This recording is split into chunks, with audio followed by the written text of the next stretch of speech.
Salut à tous les collectionneurs, aujourd'hui on déballe ensemble ma box préférée, la Lutaku, qui est une box qui vient de Hong Kong. Alors pour ceux qui ne la connaissent pas encore, c'est une box où vous avez à chaque fois une figurine garantie. D'ailleurs ce mois-ci on aura le droit à 3 grosses figurines. Pour ce mois d'octobre, le thème c'était Sword Masters, donc les maîtres d'épée. Et si jamais vous êtes intéressé pour vous abonner à cette box, n'hésitez pas, vous avez le lien dans la description et ça vous donne 5% de réduction sur votre première commande. Sur ce, passons au déballage.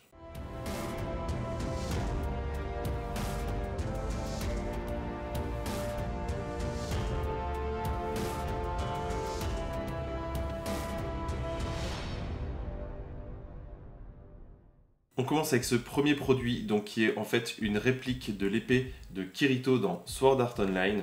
Donc un objet plutôt sympa. L'épée est en métal, donc elle est vraiment assez lourde. Elle peut également être sortie de son fourreau. On retrouve ici le logo, donc qu'on retrouve sur son épée.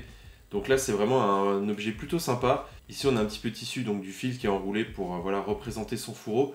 Donc voilà, c'est plutôt sympa. Après, voilà, les détails sont pas exceptionnels, mais l'épée du manga en soi est également très très basique, donc en fait c'est plutôt fidèle. Évidemment, l'épée ne venait pas comme ça, voilà, je vous l'avais sortie de son paquet, mais elle vient bien dans une boîte officielle de Sword Art Online. Et on continue dans du Sword Art Online et on attaque notre première figurine, donc pourquoi pas rester vraiment sur le même personnage. On a le droit à la figurine de Kirito. Donc dans une ancienne Lutaku, on avait déjà reçu une figurine de Sword Art Online. Donc voilà, c'est pas un doublon, c'est vraiment un autre personnage, donc ça c'est plutôt sympa. Il y a deux versions de ce personnage, donc il y a la version noire et la version blanche. Et comme souvent dans les Lutaku, c'est une figurine Banpresto. Maintenant, découvrons la figurine. Voilà la figurine sortie de sa boîte, donc comme d'habitude, je vous montre un petit zoom. Franchement, c'est une plutôt jolie figurine. Alors comme je le disais avant, le manga a un design assez basique.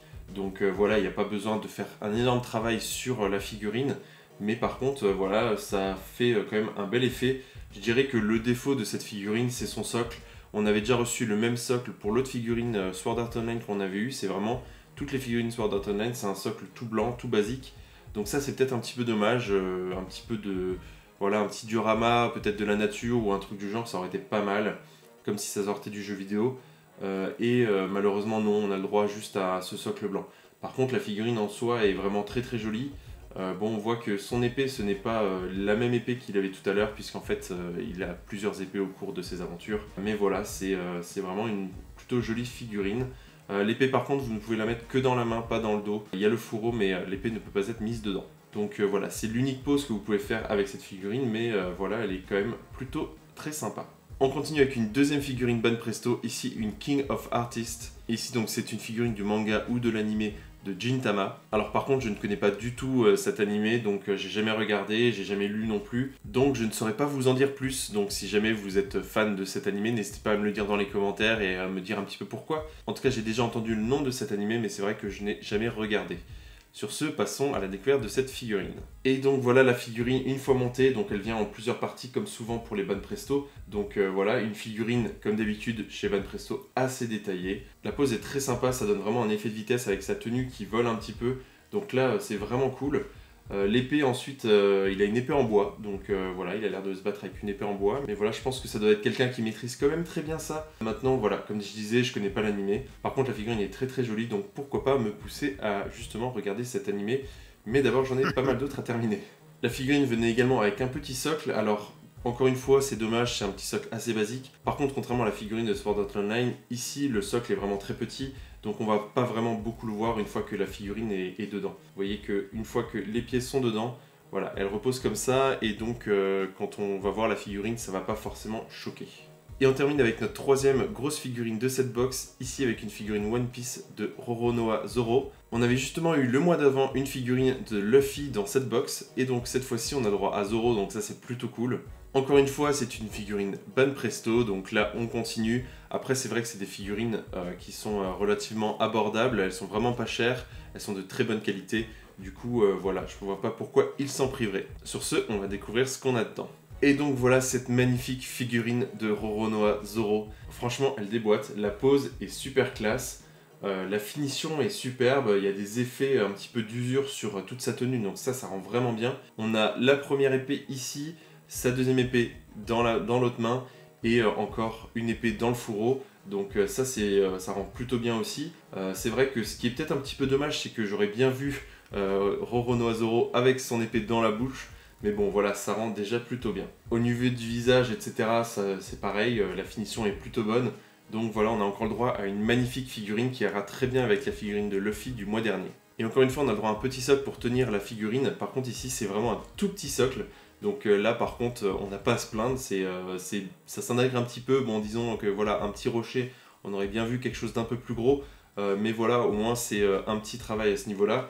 Et en fait, c'est la tunique qui est censée s'insérer ici pour que ça tienne en avant. Par contre, de ce que j'ai remarqué, en fait, l'épée ici est tellement longue que en fait, ça fait plutôt pied avec l'épée qu'avec ce petit socle. Mais peut-être qu'il faut que je trouve une autre position, mais en tout cas, c'est le mieux que j'ai trouvé.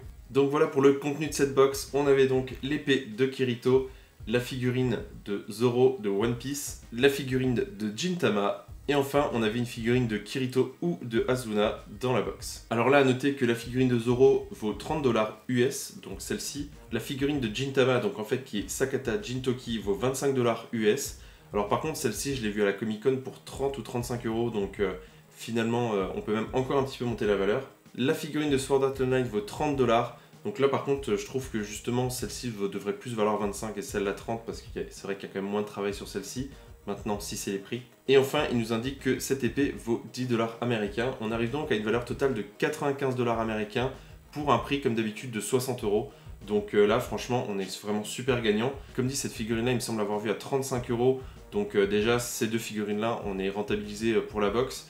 Donc en plus, avec l'épée et la figurine de Kirito, on est vraiment, comme d'habitude, sur un excellent contenu pour cette box. En tout cas, n'hésitez pas à me dire dans les commentaires ce que vous avez pensé de cette box et quelle est votre figurine favorite. A savoir que pour le thème du mois de novembre, on aura le droit à Marvel Civil War, donc j'ai vraiment hâte de voir qu'est-ce qu'ils vont nous réserver à ce niveau-là. Parce que c'est vrai que ici, c'est assez facile de trouver des figurines Banpresto puisqu'ils font énormément de mangas. Par contre, Marvel, ils en font un petit peu, mais je sais qu'il y aura deux figurines. Donc à voir s'ils vont trouver assez de stock chez Banpresto pour nous satisfaire dans le thème. Et vous pouvez dès à présent vous abonner pour la box du mois de décembre qui sera 100% One Piece. Donc si vous avez aimé cette figurine et que vous adorez One Piece, n'hésitez pas, foncez. Surtout qu'ils ont prévu une figurine de 9 pouces, donc 23 cm. Je pense que ça sera une figurine d'une fille qui se fera 23 cm, j'ai fait mes petites recherches. Mais ils ont également promis une deuxième grosse figurine qui sera quelque chose qu'on n'a jamais vu dans la box. Donc je suis assez curieux de voir qu'est-ce qu'ils vont encore nous réserver. Mais voilà, si vous êtes fan de One Piece, je pense que la figurine de décembre est à ne pas rater. Sur ce, j'espère que vous avez apprécié ce déballage. Si c'est le cas, n'hésitez pas à mettre un pouce bleu et on se retrouve très bientôt pour d'autres vidéos. Salut tout le monde!